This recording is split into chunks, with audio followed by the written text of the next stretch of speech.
how to download Pinterest video. So if there's a certain video on Pinterest that you want to download and save it to your device so that you can also watch them whenever you want it, right?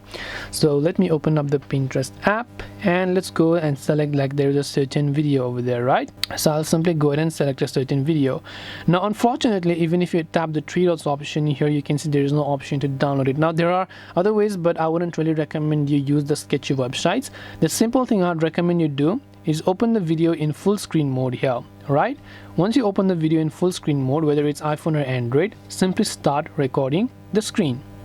And once you basically record the screen, you can simply choose to play the video, and as the video is being played, do not interfere with the screen recording. And once you've done that step, you will be able to simply pause the video, end screen recording, and later you can simply edit the video out as to the portions that you don't need. So this is one simple way to do around it. So I hope that this video helped you. If you have got any more questions, feel free to leave them down below.